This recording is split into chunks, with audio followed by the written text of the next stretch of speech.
to episode 4 of Fireside Magic. We have the regular crew in-house. I'm your host, Anthony. Joining me in the United States is our good friend, Rose Emoji, a.k.a. Ben. Ben, how's it going? I'm good. How are you doing? I'm good. I can't complain. It's, we're doing all right here. And our two friends up north of the border, up there in Canada, we have our friend Tyler, a.k.a. Birdcore. Yo, what's up, my people? How you doing? It's your boy, Tyler. Okay. Well, Tyler's in real life friend, Jesse, a.k.a. Carnage Carts ENT, who you might have seen show up in some recent Pioneer challenges playing Nibsalite. Jesse, how's it going?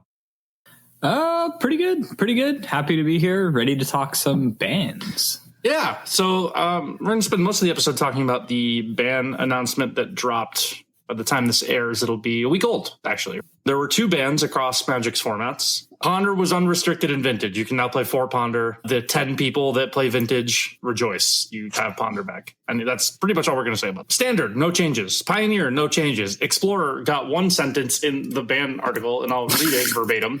Explorer, all they put was each card banned in Pioneer that is available on MTG Arena is also banned in Explorer. Nothing in Legacy. And notice I skipped over Modern because Modern is another format that got a ban. Modern had 1 card banned, and I'm going to dance on its grave a little bit. It's not Fable the Mirrorbreaker. It is Violent Outburst. Violent Outburst was the 1 ban in Modern. I will briefly read their explainer for why they did this. What does Violent Outburst do? It's a cascade at instant speed. Violent Outburst is 1 green-red instant. Creatures you control get +1/+0 until end of turn. Cascade. Only text on the card. Oh, it just plays Rhinos. And Living End. Yeah. Oh, so, okay. 2 different decks. Violent Outburst is banned. In our previous Modern update, we removed Fury and Up the Beanstalk from the environment. Doing so has returned Rakdos midrange to an acceptable level without deleting it from the metagame entirely. Since then, we've seen Temur Rhinos, Living End, Golgari, Yawgmoth, Amulet Titan, and Izzet Murktide rise in metagame share. More recently, players have had some success with Leyline of the Guild Pack from Murders at Carlot Manor and Domain Zoo and Rhinos variants featuring Scion of Draco and Leyline Binding.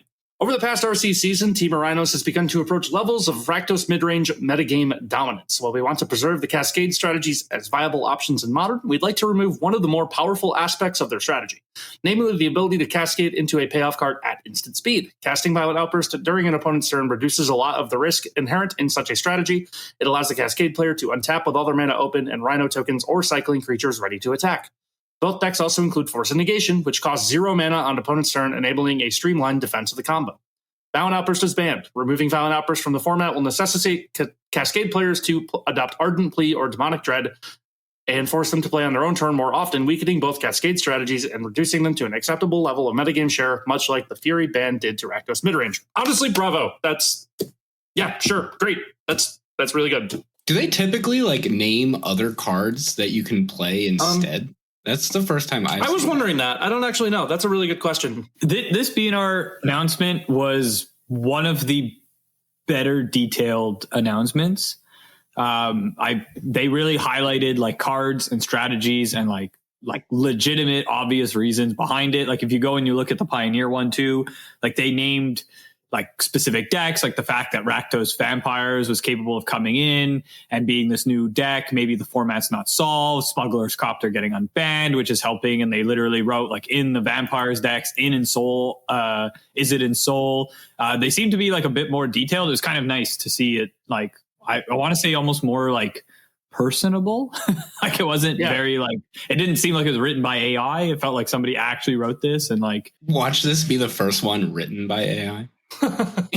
I mean, ChatGPT has had a great showing on this podcast in the past. They do some good work. Yeah, but it was just it was kind of cool to see them actually really go through it. I felt when I read this, I understood why the ban was made, which was nice. I didn't actually I haven't played Modern in a long time, and being able to fully understand why this was banned was kind of helpful to me. Bravo for that aspect. Yeah, and honestly, this is the reason I would have said to ban. This is what I would have told you. I don't play Modern that much. I pay attention to the format, but this is pretty much the reason I would have told you. The worst part of playing Cascade is when they either do it on your upkeep or in your end step, and you go, cool, counter, the Cascade card, and then they go, sweet, Force Negation, untap, here's all my shit. Stupid. Stupid that the deck was able to do that at all. By far the least fair part of playing it. And yeah, this is a perfect nerf because there are other options and people have already adopted them and people have already done well. This didn't kill Cascade. This was more of a nerf to Living End than it was to Rhinos, I will say. Rhinos, absolutely, yeah. Yeah, Rhinos can just adopt and be whatever about it. Even still, Living End's not dead. Like there's a just different variants of it that are going to be running around now. I saw like someone like pick up Solitude, like they're playing more white because you have to play Ardently now. Yeah, I don't know. I think this is a great change. The Cascade decks were just miserable to play against, frankly, just because of Violent Outburst. I never really hated Shardless Agent. Shardless Agent's fine. Like it's fine that it does that. They can't back it up for free anymore. Friend of the Gathering.gg Doomwake said Violent Outburst ban made Rhinos a better deck. I don't know. Because Living End was the worst matchup for it.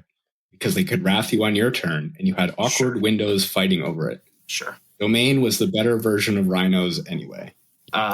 So, they were the one that said that Evolved Sleeper was completely messed up and you should play it in your Rakdos midrange in Pioneer or whatever. No, Anthony, you're mixing that up. I said that. Oh. Right, sorry. Yeah. Big Evolved Sleeper fan here. So, I think it has made Rhinos a better deck? No. Do I think it has hurt Rhinos all that much? Not really, but it's taken away, like I said, the most unfair part of Rhinos. No, I don't think he was saying it made the deck better. It took away the deck's the metagame matchup. Sure. Yeah. I guess that's fine. I'll accept that. Yeah, sure. It took away the deck's worst matchup. Sure. That's fine. Titan Yogg uptick is good, so the deck might be slightly weaker overall, but the metagame is much better for it. Yeah, I like this change a lot because it didn't kill Rhinos and it didn't really kill Living End. It just took away the most unfair part of it for other decks. Like I don't know. I don't think Living End's dead. I think Living End can adapt and overcome it personally. I think Living End is dead. I think it's a powerful enough strategy and like a powerful enough card. Is it going to be as good as it was? Absolutely not. But is it completely dead? I would be a little surprised. I think people will figure it out. Does this make Modern better? Yeah, I think it does. And we'll see. We might get to a point where Titan or Yogg or something else. I can't really actually, other than those two. And honestly, with Modern Horizons 3, like a couple months away now, we truly don't know.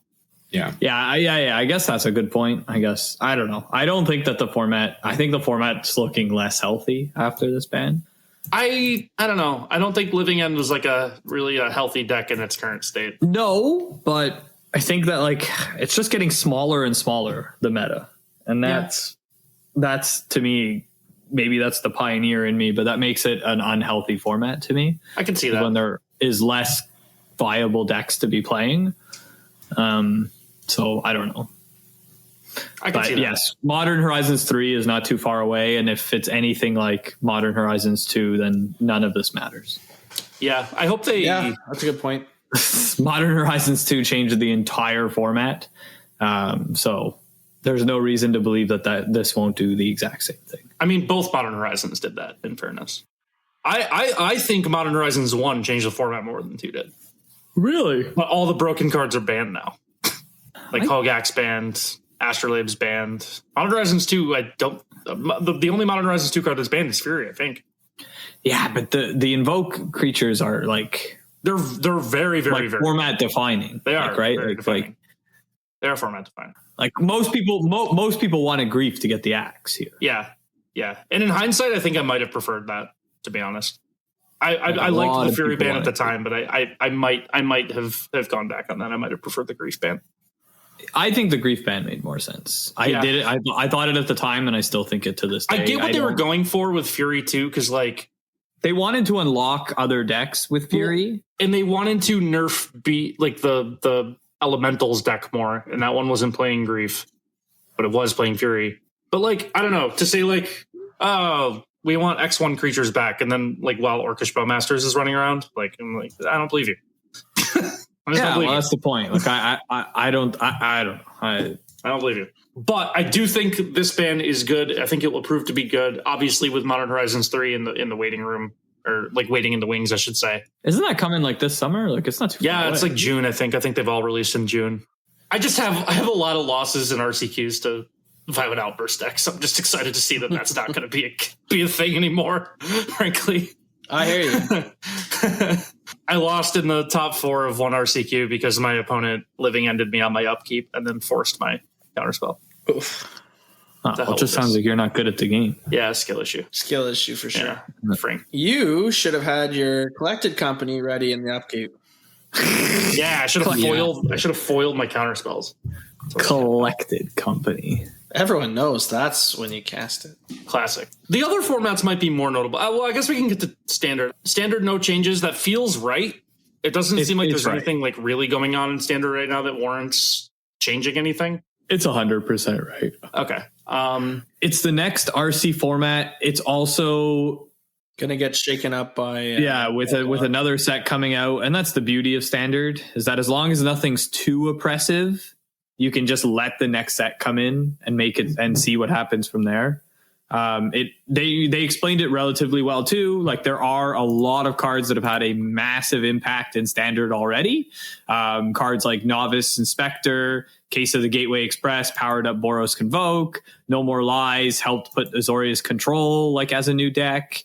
And then you have like Reenact the Crime, that's like great. Conspiracy Unraveler, like there are great cards. You've got Aftermath Analyst that helped the weird Slogurk deck or whatever the heck it's called. I don't even know what they're calling it. Slogurk, I think that's what it is. Yeah, I don't know what they're calling it. The deck has a name. Legends, I think. Yeah, it has a name. So standard's okay. Standard's fine. There's no reason to touch it. Is it slow and grindy and maybe terrible? Maybe, but I don't know if that's a problem.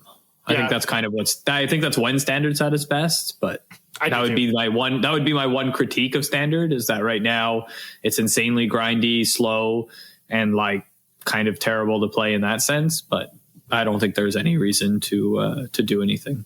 I think that's what generally standard always is. Like, think back to the better standard formats. They're generally formats where that's what you're doing. They're long, mid-rangey matchups where, like, the way you win is by sequencing your turns better than your opponent, and playing to your outs better, versus, some of the more eternal formats where it's much more on deck construction and like game plan. And that's what makes standard kind of unique. And I think that it's at a decent point for that. It might not be everybody's cup of tea right now, but that doesn't mean it's unhealthy. And I think that's something that as players, we kind of forget. That just because we don't like a format doesn't necessarily mean it's unhealthy. Yeah. I do think long term that the larger standard is going to be a good thing, especially like once we hit the sets where they were actually designing for that. And I do think that like it's March, halfway through March, right? So rotation's going to come in 6 months, right? That'll be probably the point in time where I think things change the most. Yeah, I agree. Like the Triumphs are going to be gone. Fable. Yeah, Fable's banned, right? Yeah. Okay. But it'll be gone. It'll be gone. The channel lands, those are really there'll be no risk of unbans for right. So the channel lands are like format defining in standard. Yeah. The channel lands are the reasons like the Esper Legends exists. It's because like those are the spells in the deck, is the channel lands. And the same with the Slogurk deck. Like that will just kind of be gone. Not fully gone, but it'll be a lot harder without the channel lands, without that utility. So, and also, didn't they say, I think, that the summer ban list was when they were going to make the changes for standard anyway? Doesn't seem like there's action to take in standards. Pioneer is the one I want to talk about because I think it's the interesting one. I'll read what they put for Pioneer. Yeah, I mean, I kind of made my case here the last episode, I think. They said, we made a few changes during our last announcement with the goal of setting the stage for a more fun and diverse Pioneer metagame. The Pioneer Pro Tour at MagicCon Chicago has since played on that new stage, and the results were exciting. Recent sets continue to impact the format, with cards printed over the last year appearing in top decks. No More Lies, Deduce, and Meticulous Archive at Azorius Control. Amalia is the centerpiece of her namesake creature combo deck. Picklock, Prankster, and Sleight of Hand adding consistency is a Phoenix Archdruid's Charm, providing utility to Lotus Field combo. But the breakout deck of the tournament was a variation on Rakdos Midrange, featuring our friend Sorin, Imperious Bloodlord, our old friend, I should say, with his new best friend, Vein Ripper, which took down the whole event. Congrats to Channel Fireball team, the winning pilot Seth Manfield, the deck's creator, Paul Rietzel. The recently unbanned Smuggler's Copter also made an appearance With new cards impacting the format and a slew of viable strategies, Pioneer is in a great spot for your upcoming RCQ beginning in April. Oh, Pioneer's an accent. Yeah, RCQ and Pioneer. Oh, well. Does this change anything? Well. No, just makes me excited. Pioneer is fine. Similar situation, I think, to kind of what I was touching on Standard. I think a lot of people like the format right now, but that doesn't necessarily mean the format's unhealthy and needs bans. I know that a lot of people have kind of been turned away by it, just kind of finding it a little bit boring, not enjoying some of the gameplay that comes along with it. But I don't necessarily think that it's a unhealthy format. And I think that the Pro Tour was a excellent showcase of that, where out of nowhere a deck won the Pro Tour and had great success that didn't exist prior to that. Formats that are unhealthy don't generally have that type of impact. Hasn't this been Pioneer's problem the entire time? Yeah, generally, once they kind of whittle down the like very broken things of Pioneer, this is just what Pioneer generally feels like. It is boring. Yeah. You have to really like something to want to play the format, and that's generally the people who are playing Pioneer are almost kind of in love with particular decks, and that's why they play the format. And I don't think that makes it unhealthy. Just because it's boring doesn't mean it's unhealthy. And I don't think that we need to just like ban something to make it more interesting. I know that like most people wanted to see Treasure Cruise go. That was kind of the card that was getting bounced around a lot. That's bonkers. I think so too. I've never lost to Is It Phoenix in my life and been mad about it. Yeah, we had this exact same discussion last time. I think I agree with you. Yeah, like I don't think that it's an unhealthy format. I just think it's not a fun format. Like people play Pioneer because they're in love with a certain deck. That means banning or nerfing the shit out of certain decks just eliminates that player base. Like they're not going to switch decks. And it absolutely does. I'm definitely more of a competitive player than I am anything else. And I play a lot of challenges, and like people play the same things. Like you see their name, you know who they are. They play certain things because that's what they like to play. Pioneer is an open format where there isn't necessarily a top dog. Like there are decks that have a higher win rate or more metagame shares, but it doesn't necessarily mean they're the better deck. Just probably the more liked decks. And people play what they want to play. I've never ever went into a challenge before, played a deck that is real. I've made up decks that have been bad, but I've never played a deck that I've never played a deck that actually exists and felt like I just shouldn't be a part of the tournament. Like, oh, it's just I was totally wrong. Like you can win games. And again, I think people don't like Pioneer because that's boring, but that doesn't mean it's bad. Yeah, I mean, I think that's where I've been on the format for a while. It's not really a format for me, and I don't know. I don't really resonate with it. Definitely the format for my wallet. Standard is too expensive. Yeah. To keep up on. Modern is too expensive to get into. Pioneer is kind of right in that sweet spot where it's a little bit too expensive to get into and a little bit too expensive to keep up on. Yeah, I've always said Pioneer is closer to Standard than it is Modern, and I think that's the biggest problem that Pioneer has. If it was closer to Modern, people would want to play it more. When these types of times come around, when there's B&R announcements, most people are asking for Pioneer unbans. And when they're asking for Pioneer unbans, it's because they want the format to be more broken. That's what they're asking for. Yeah. They want the format to be more explosive, similar to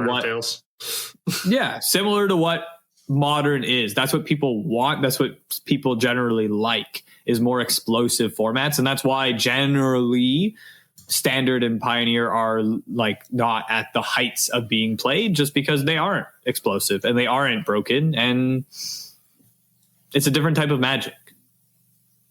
Doesn't mean it's bad. I think my problem with Pioneer in its current state is that it feels like a turn 3 format. Wow, I don't really like that. Yeah, doesn't it? I don't mind at all, and that's what a lot of people like to say, but I don't think so. Lotus Field's most explosive turns are turn 3. Like that's most explosive. So here's the turn 3 decks, right? Lotus Field, Amalia, the Vampires, Greasefang. Yep. I'm missing like 2. Maybe Phoenix? Phoenix is like turn 4. Turn 3, if you're like real lucky. Turn 4 probably, like, realistically. Like on turn 3 with Phoenix, you're doing like a total of 6 damage, and you have 2 flyers on board. Is that really the end of the game? Yeah, but then the same argument can be made the other way. Like, I think there are only truly 2 decks that are turn 3 decks. The other ones are very powerful on turn 3, but they don't win the game. People have beaten a Vein Ripper before. People have 100%. Beaten a Greasefang before. It's not unbeatable. But it's turn 3, do the broken thing. Is it broken? I think we call it broken because it's in Pioneer. You wouldn't say that in any other format. Turn 3, do the unfair thing. Sure. Not a bad thing. Sure. I don't know. It's not for me. Most of them are very disruptible. That's the other side of it. They're not very good at doing what they do. Yeah, attempt to do the unfair thing. Yeah, they can do what they do, but they're not very good at it. The argument, again, is similar to like the modern one. Like Violent Outburst, all you needed was a Violent Outburst. That's it. That's all you needed. Like you don't need anything else. Mm-hmm. You know, like the rest of the game just happens. You cycle. That's all you do. It doesn't matter. Thought Seizes aren't that great. Some counter spells, for example, aren't even that good because Violent Outburst is on instant speed. Amulet Titan is doing things that are like hard to disrupt. Like there are powerful things in Pioneer. Beat Greasefang, all you need is a Rest in Peace. Like now it's not turn 3 anymore. They can't do it. They yes, they can get through it, but they can't do it. Similarly, a Thought Seize to take a Vein Ripper or a Sorin puts them like off the top of their deck lucky. Like hands aren't that like resilient or anything like that. Like sure. Lotus Field also is a little bit slower if you're going to play some sort of interaction. Like Amalia, the same thing. I just think that Pioneer players like are weird when they speak about the format. I don't understand why.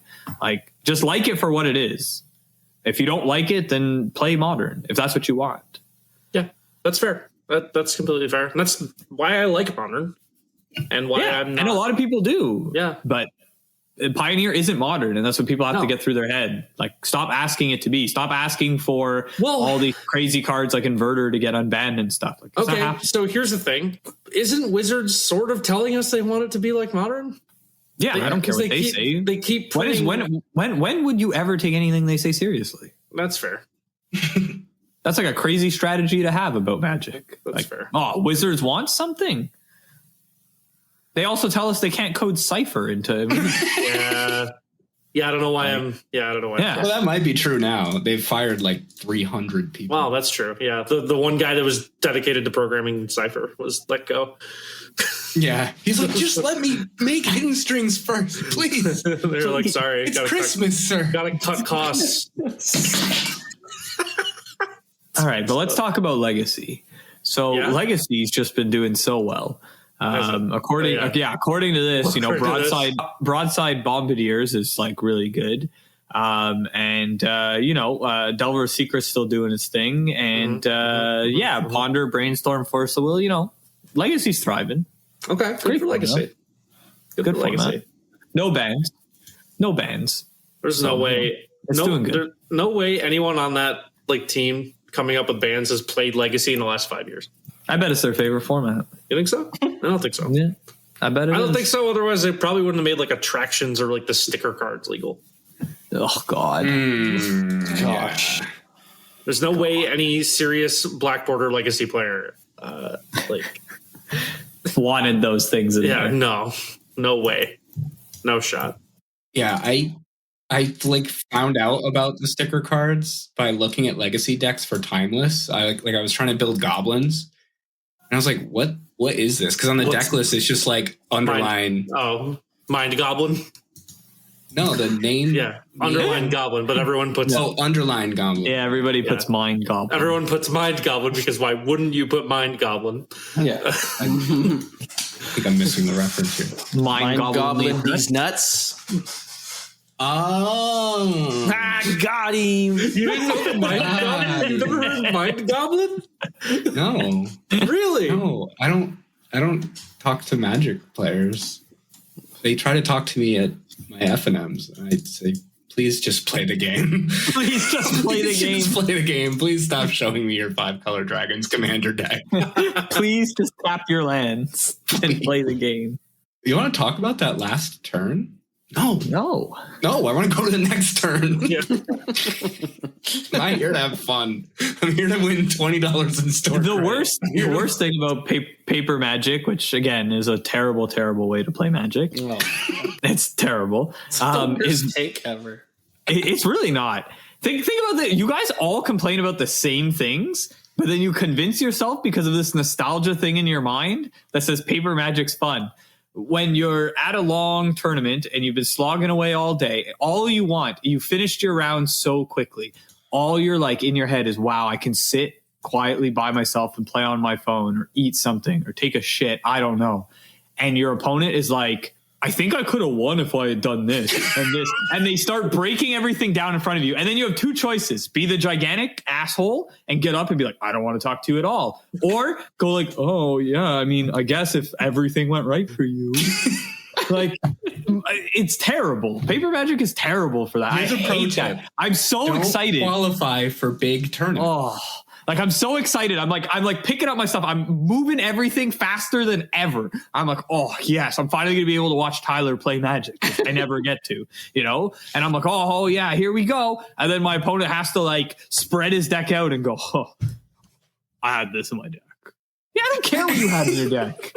Pick up your cards. Get out of my face, please. Like, my God, like it's crazy. Like, I don't know why people like paper. What is the appeal besides the fact that gathering with your friends is fun? You can flick your cards. Yeah, you can flick your cards. You can do those things at home. To be honest, I'll be honest with you. The reason I do not play Magic a lot is because I don't get to play paper. That's crazy. I do not like playing online. Do you know how nice it is to play online and a tournament that's supposed to be 7 rounds or 8 rounds, it goes in like 6 hours? Do you know how insane that is? Like think about the last time you went anywhere and it was 7 rounds, 7 hours. That's like that's like best case scenario in paper Magic. And that's like a fucking dream. That's like never going to happen. The fact that online can go quicker than the hours that are given. The fact that you get to play chess clock and not have to sit across from your weirdo fucking grinder in the city who, you know, he's at all your RCQs and he plays slower than a fucking turtle with his like aggro deck. And you just have to like sit there and the judge is his friend. And so you can't speed up the game. Everybody just likes the gathering. That's the only reason we like paper Magic. The only reason is to play with our friends. Why do I have to get all the rest that comes along with that? Why are we as Magic people Why do I have to play with your friends? Yeah. Right. Why do we convince ourselves the only way to hang out with our friends is at a Magic tournament? Like, that's what weird Magic people are like. That's what we're all like. We're like, oh, the only way I could see all my friends is at a Magic tournament. Why? Just hang out like normal people, please. My God. You can go anywhere you want. Mm-hmm. We could all go over to Anthony's right now if we want to hang out with him. True. I don't have to meet him at the local Buffalo tournament and listen to weirdos tell me all about America. I don't need any of that. Does that happen when you come to America? People try to like. Yes, it does all the time. And they want to know everything about Canada, and all they'll ask you is stupid questions about. And they'll go like, "Hey, where are you from?" And y'all say Montreal, Quebec. Never heard of it. Oh no. Yeah. I apologize on behalf of my people. Never heard of it.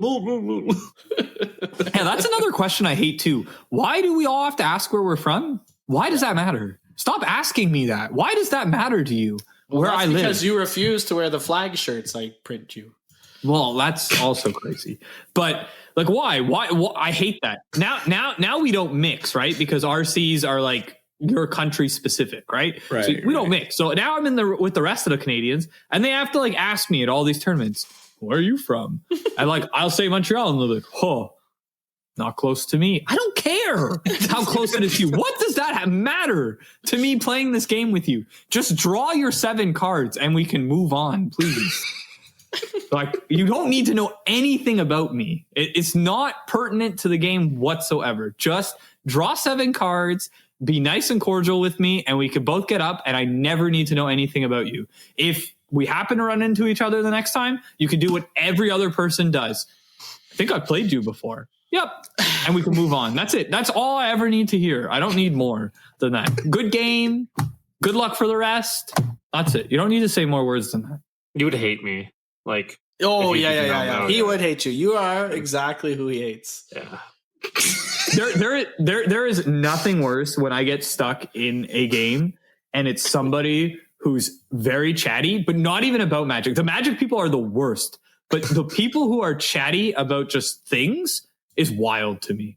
I think like you are clearly here to socialize. Why are you in this competitive event right now with me? Why are you talking about the fact that you lived in Osaka, Japan for a few years? Like, I don't care. What does that do for me? I would in an actual competitive tournament. I'm not really a chatter. If I'm just like FNM or pre-release or something, I'm talking. Yeah, that's completely different. You chose to spend your free time going and doing something you consider fun at your local store. Yeah. Fine. I don't do that. That's crazy to me. So the fact that I have to play Paper Magic to have any sort of competitive like fun is stupid to me. And I'm forced to be here. Stop acting like I want to be here, opponent. I don't want to be here. I don't want it. Just leave me be. Just let me play as if you're a computer screen on the other side and we could just move on with our lives. I don't know why. Like again, we are competing against each other. There is no way that I want to be your friend and you want to be mine. There's no way that we both believe that we want success. In fact, they brought those 75 cards with them with the sole intent beat your ass with them. Yeah, true. That is not friendly behavior. Actually. No, it's not. That's actually very, quite toxic. Yeah, you you could have kept your word. Yeah, you should rule 0 them. If I was in a competitive tournament, this is what I would do. I would say, hey, like make mild pleasantries. You know, like, hey, how's it going? Like, oh, you know, I might give you like, oh, where are you from? Oh, from wherever. See, why? Why do you want to know where I live? Just to make small talk. It's not a sensitive topic in America. It's a very sensitive topic apparently in Canada. That's not even true. In America, more than anywhere, don't you guys like all hate each other depending on where you freaking live? Kind of. But I would be like, you know, for if I'm in Pittsburgh or something for a tournament, I would be like, oh, where are you from? Oh, Cleveland. Oh, cool. I've been there. Nice. Good luck. And then honestly, what you just said is so many words that were unnecessary to me. I was actually like, oh, okay, he said Cleveland. Then you proceeded to say, oh, I've been there. Why? Why do I care that you've been to Cleveland? Yeah, like, I don't know. What does that even mean? Like, oh, I've been to Cleveland before. Great. Like, I live there. Like, cool. Maybe we ran into each other at Starbucks once. Like, what the f*** does that matter? If someone's wearing like a sports jersey or something, I'd be like, oh, like, you know, Pirates fan. No, not in Pittsburgh. I probably wouldn't be like surprised if there's a Pirates fan there, I guess. But like, and then good luck. And then I might talk to them for a second after, and then I will walk away. But I would just do that to kill the weird silence between like shuffling and then like waiting for the judges to start the round while like everyone else is getting ready. So it's just, I don't want to sit there. Anthony, that's my time. That's your silence. Time. Okay. That's what my opponents. So this is twofold for me. You are stripping me it's either of my silence. It's either a friendly interaction or a mind game. So it seems like this is all upside. No, because now you've disrupted me from trying to get through what I want to get through. That's right. You're already on your back foot. You're already tilted. I am not a bad human being at heart. And so now I feel, because I'm a people pleaser, that I now need to be a chatty Cathy with you. And then it always devolves. Now I have to have conversation. I have to say stupid things like you said. I have to say like, I've been to Cleveland once. And it hurts me. I have to say it because that's what nice, normal human beings say. And it drives me nuts. Sometimes I'll be watching Jesse's games and he'll be actively engaged in these conversations. And I'll say, that's not him at all. Think about the last time we went to the tournament. Now, I don't know these people's names, and I actually generally think the two of you were really nice people, okay? But I am not a nice person. The two people who followed me around the entire tournament, Tyler, asking me how I was doing in between every fucking round and trapping me and having conversation with me. Do you know why they did that? Because they were Anthony. Podcast celebrity? No, because they're Anthony's and they made me have cordial conversation with them, which again, I'm not. I try to be a normal human being. I had conversation with them and they said, wow, this guy wants to talk to me. I don't. And then they followed me around the rest of the tournament like asking me all about how I was doing and like, oh my God, can't wait to see you next time. I don't want to. I actually fear running into you guys again because I don't want Magic friends. I don't need them. Well, hopefully the premier play change for Arena on Tuesday gives you a competitive place to play where there is actually a computer screen on the other side of you. It really would be DM sweet, the whole time. So Wizards consulted me. Okay, great. I'm really glad about that. Yeah. They listen to the podcast pretty frequently. Last time they consulted one of us, they printed Resolute Reinforcements and Protect the Negotiators and Harbin and Valiant Veteran. Yeah, exactly. So Fortified Beachhead. Fortified Beachhead. Thank you. Yeah. So they like us. They listen quite frequently, and they rung me up here in Canada. They paid me a few Dogecoin, and they were like, "Yo, can you like help me out here? We want to make your dream come true. Paper Magic is terrible, and we're going to try and make Arena the new thing." So what's coming for all of you? You can I don't know if you can bet on this. I don't know. Maybe America's a crazy place. Yeah, we'll make a website where you can bet on this for sure. You can probably bet on it. This is insider trader information of it. Oh wait, what's a popular Magic format? Draft, right? You call ourselves Draft Kings. Yeah, that's it. They're gonna get rid of Paper Magic, so sell your cards now. Okay, this is financial advice. They're abolishing Paper Magic. Financial advice. You will never play Paper Magic again, and Arena will completely cement it. So if you haven't been playing Arena, now's the time to buy gems. Get in there, buy as many as you can, the wild cards, build up your collection, and everything will be on Arena now. So your local RCs, your RCQs. It's all going to be on there. That's what's coming. It's going to be fantastic. And I am going to be the person announcing it on Tuesday. I've actually taken vacation from work specifically to head down to Seattle. And it's essentially just that. It's Carbon, port it right over. Here we go. Wow. Yeah. We should probably talk about that. I think this is a great change. Yeah? You think abolishing Paper Magic is a great change?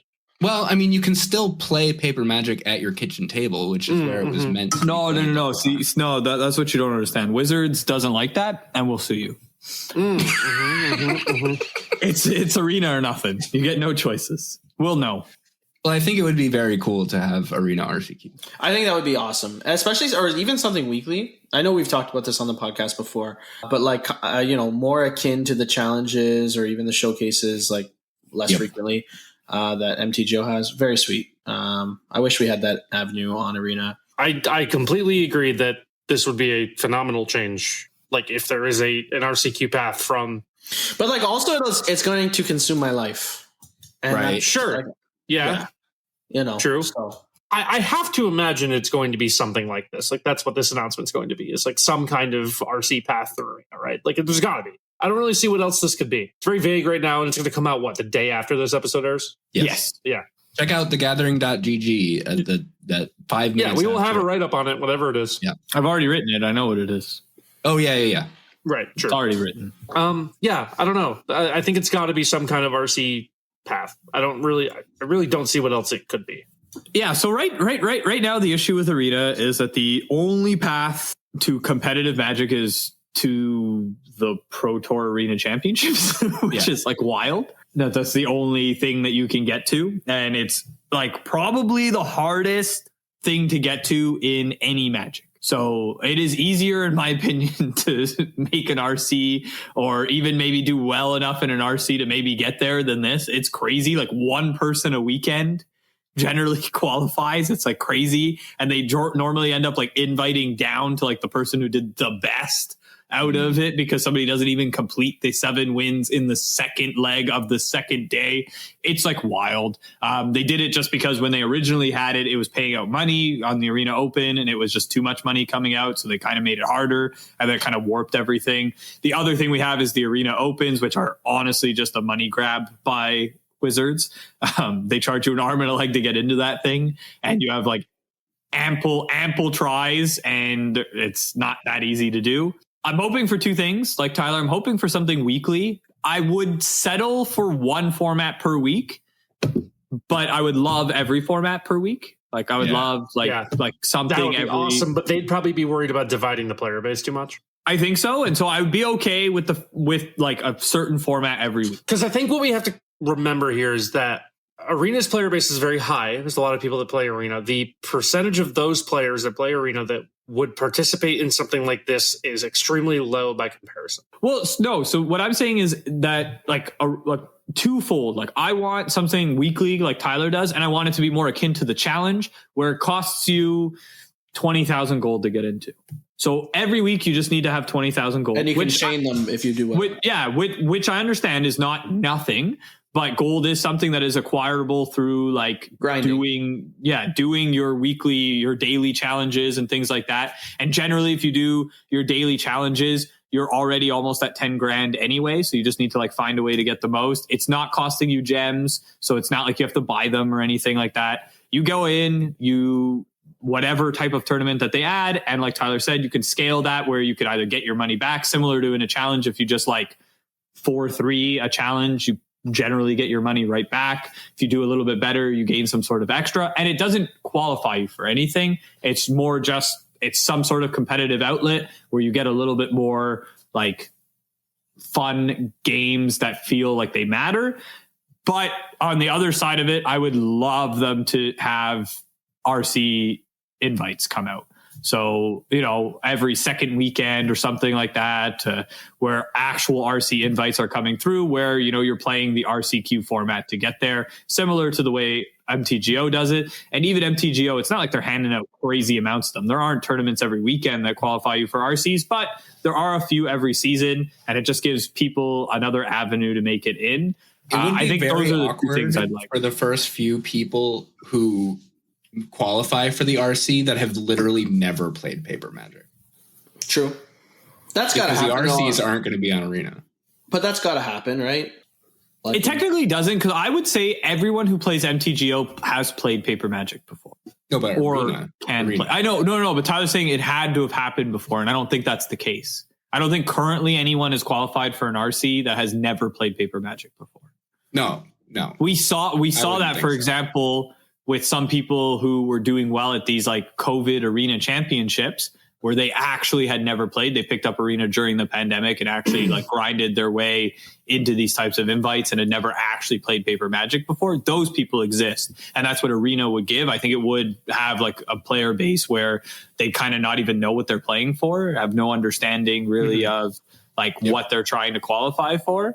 But I think that's a good thing for Wizards. I think that's a reason to want to do this, is to bring more people into playing Paper Magic. That's generally where like they can make more money. These people, again, Magic players, we're weird in that way. We pay for our online accounts and our in real accounts, and they have no link. It's just double spending that we love to do. And I'm assuming Wizards would like more people who are crazy like that and do that. So those are the two things I'd like to see, is just like some sort of weekly. And like I said, obviously I'd love every format to be weekly, but I would settle for one format per weekend, where now we're getting kind of one premier play every 3 weekends, which honestly isn't enough in my opinion. Especially, I think Arena should eventually take over MTGO.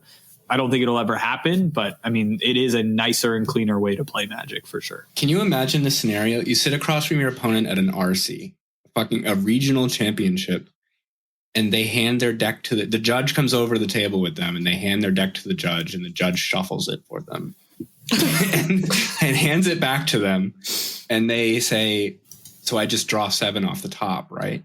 Like, this person has never played Paper Magic before, and they're at a regional championship across the table from me. Someone said that they used to carry around like the Magic How to Play rulebook with them, and like hand it to their opponent when the match started. Oh my god!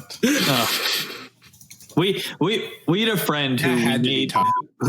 It was not. I don't remember who it was, but someone said they used to carry around like the old one, How to Play Magic pamphlet, like the paper fold out, and hand it to the opponent at the start of the match. Power move. Yeah, we had a friend who played Yu-Gi-Oh! We met him at the game store for that, and then we wanted to convert to Magic, and we didn't really want to teach him, so we just handed him one of those old school tiny rule books and said just read it and let us know.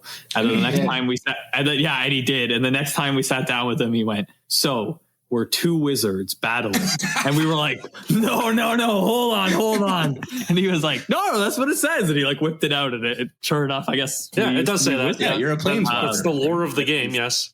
which before Planeswalkers existed, it was two wizards battling. Yeah, two wizards. Didn't like that. I've never liked to be referred to as a wizard or planeswalker. I am a guy who plays a children's card game. But yeah, I'm just thinking about the disadvantage that person would have in a paper tournament.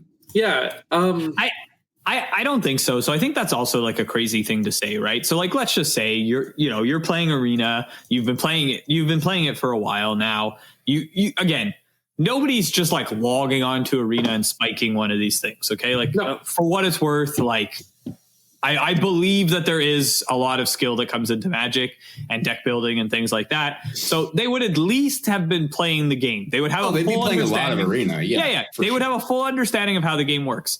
Yeah. That person would at least attempt to play paper Magic prior.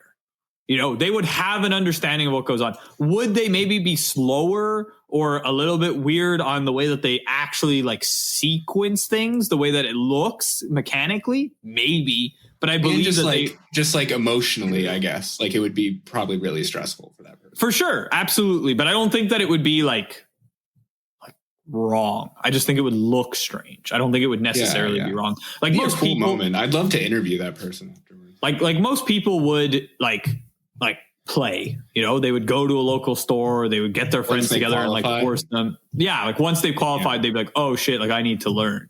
Like, yeah, you see these posts on the subreddit a lot of like, I've played Arena, never played paper, going to start playing paper. Like, what do I need to know? What do I need to like? What are the differences? It's pretty different. Step one, don't, and that's it. I think the craziest thing for an RC play, like an Arena player moving to an RC. And never have playing paper Magic. So again, like I said, they would probably go to their local store and play, or they'd like gather their friends together and like play.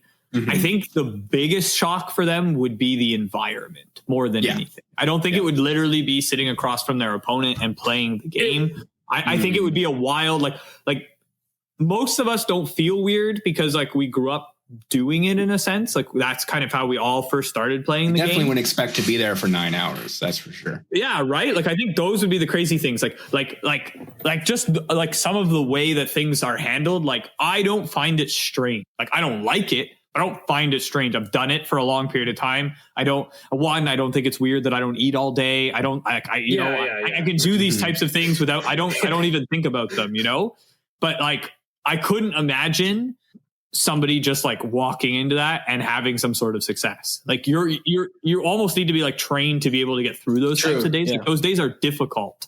And like most of the time when I explain it to people who have no clue what the hell I'm talking about, it sounds like intense to them. Yeah, it does. Like, well, that doesn't make any sense. Like, is that even like legal? Is that right? Is that humane? Like, it isn't really, I guess. But like, is it like, illegal? How would it be illegal? Like, there's like again, like they say, you're trapped for 9 hours inside of this place. There's no food that's being sold. There's like, only BO stench and stale. I've been to some places where there's nowhere to go. Like the venue is the venue. There's nowhere to go. There's one people servicing that venue. They spike up the prices immensely on everything. There's no food, no drinks, no nothing. Like I've been to events like that before and nobody bats an eye. You're just like, oh, you're just like, this is a shit. Happy to be here. Yeah. You're like, this is a shit. I met a couple guys from Ohio. From Cleveland. I've been to Cleveland. I've been to Cleveland. But that's it. Like I just think that would be the more difficult part, and I think that's where they would struggle. What are the chances that the Premier Play announcement? I mean, I know you already know. Yeah. But what are the chances that it includes an Arena RC? So really? if you want my real opinion on what this is going to be nothing near cool. Oh, okay. What do you think it's going to be? Like, this is going to be like, oh, don't worry. We're adding spectator mode. Yeah. Or, oh, no. Or we've put an Arena open every weekend. Right. That's still fine. It's better than what's going on. That shit's it's so not because expensive. the Arena Open is a trap. Oh, true. There's nothing. Yeah, the Arena Open's a trap. I didn't think about that. It doesn't qualify you for anything. There isn't any gain besides the money. Yeah. And it's very expensive to get through. And if you have a problem with like gambling, like you're gonna go through like probably $190 in one night going at the Arena Open 6 times. Sure.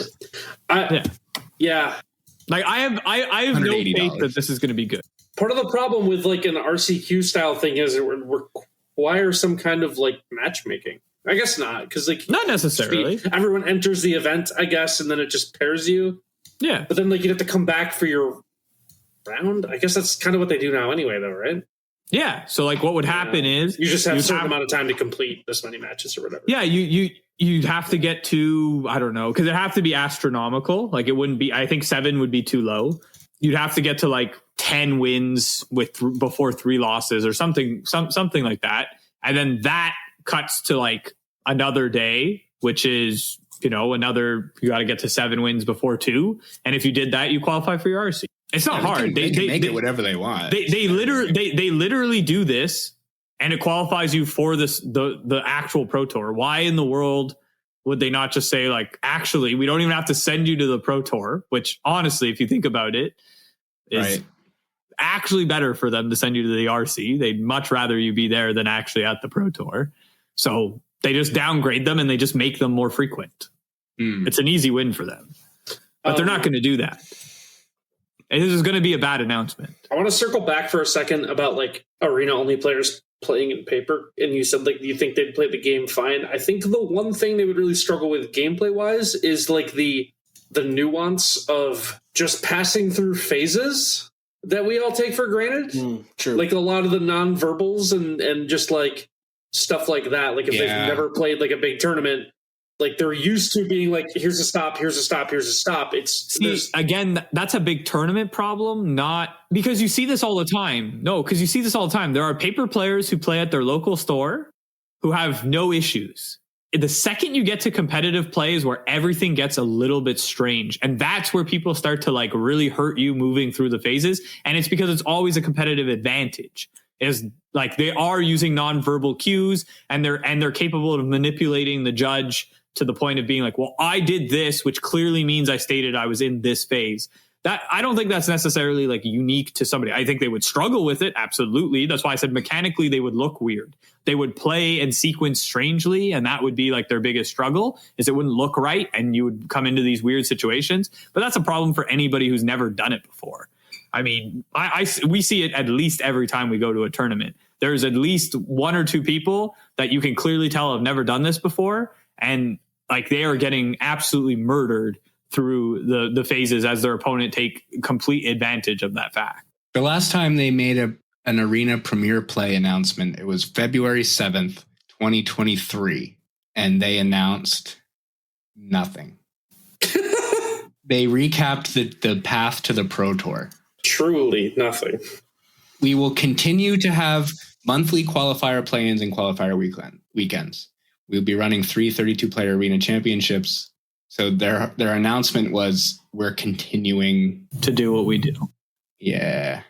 But they start the article by saying, when we set out with our updated Premier Play system last year, our hopes were to give all Magic players an opportunity to play Magic at the highest level and to give MTG Arena players a spotlight on the biggest stages of Magic. And then they have this video by MTG Nerd Girl explaining the path to the Pro Tour on Arena. That is very like easy to understand and like definitely not convoluted at all. Well, I'm sure the video is great, but the actual path is that's what I mean, yeah.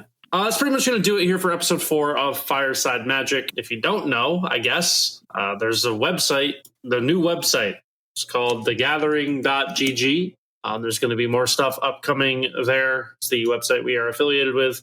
We are all part operators of the website, I guess. Yeah. So we haven't really talked about it on the show. Yeah, actually, we can talk about that. The Gathering.gg is a workers' cooperative, which, if you are unfamiliar with, means that everyone who is working on the website, including the 4 of us, are equal owners of the website. So there are 9 people who each own 1/9 of this company. So this is one of the parts of the website is this podcast, which we love doing. We have the tier list for every format that get updated at various times. So some of them are weekly, some of them are monthly, right? Yep. So the weekly ones are Monday, Limited, Tuesday, Pioneer, Wednesday, Standard, Thursday Modern, and Friday Timeless. And then Pauper and Legacy are monthly updated. Link to the Discord also on the website. And there's some fun stuff. Scuffle's got a lot of really good limited stuff up there. Scuffle Deluxe. I'm going to be continuing my what to play in Timeless this week. Weekly seems a little too often, and maybe I'll drop it down a little bit because it's going to look a lot similar to last week's. We also have a community content section where anyone can submit stuff. I'll have a fun article coming up that's going to be more of a baseball article than it is a Magic article. I'm not going to lie, but it's loosely Magic related. So yeah, it's more baseball. I don't like baseball or Magic, so that sounds really that's fair. Good. Yeah, right up your alley. Yeah, so there's a lot of fun stuff coming there. Please support the website. Yeah, and this podcast, if you like this podcast, you can also support the website. Discord's like free to join and everything too. You can just come in there. But before we go, Ben. This is a deranged question, and I apologize. Ooh, what we talked about bands today. What's your favorite B&R update? Oh my god, that is a deranged question. Yeah. I thought you were going to ask which one of your parents is your favorite. No, or what's the biggest animal you've ever killed? I guess I have to say the one that was an advertisement for the new packs. That rocked. That was so cool. Like, just the audacity was really impressive. Yeah, that's true. I didn't think about that. That was very funny. Jesse, I'll go to you. Jesse, what's your favorite band announcement? Was when they banned Leyline of Abundance. Oh, okay. Okay. In Pioneer. Yeah, really, really, really hated that time period of Pioneer. It's fair. It's fair. Tyler, what's your favorite band announcement? This is a better question than I thought it was, honestly. It's a good one. It's a good one. I can't stop thinking about the advertisement one. Because even the part outside of the advertisement was so bizarre. It was like, their change format none. Anyway. You know what? I think... So this is like pre-Pioneer days, but I think it had to be after Eldrazi Winter, where they banned Eye of Ugin and all of the Eldrazi cards in Modern, because that was a tough winter for me. A tough winter. That was a tough winter for you. Yeah. I'm going to say the Pioneer ban list that banned, what was it, Inverter, Kethis, Ballista? Yeah, I think those were the three that went together. Are those all the same one? That's crazy. Wasn't there was one other card in there too, wasn't there? I don't know. Reach. I just know Leyline of Abundance went out with Oath of Nissa and Felidar Guardian. Was Inverter of Truth? Underworld Breach. Inverter of Truth, Kethis, Underworld Breach, and Walking Ballista all banned. Now, if you want to know the saddest one was when they banned Uro. No, great time. All right. No. Sorry, I have one last one. Sorry, I want to go back and change my answer. Yeah, sure. It's actually when they banned Golos, Tireless Pilgrim, and Commander. Of course it was. Yeah, why wouldn't it have done that? Shout out all my commandees. Yeah. Where my the saddest one was Luris in Pioneer. All right. That's going to do it for this episode. Thanks, everyone, for listening. We'll be back in 2 weeks with probably Outlaws of Thunder Junction previews. I don't know when those start. We've already gotten some. Actually, we got some last time that we said we were going to talk about this time and then didn't. And then we got more and then still didn't. So we will do that next time. We'll talk about those new cards. I'll remember to do that. This is Fireside Magic. Come on. We're just four guys chatting. We're just four guys chatting. That should be the name of the podcast. Anyway, we'll see you guys in 2 weeks. Thank you all for listening. Until then, stay safe, stay healthy, and have a good 2 weeks. Bye, everyone. Bye.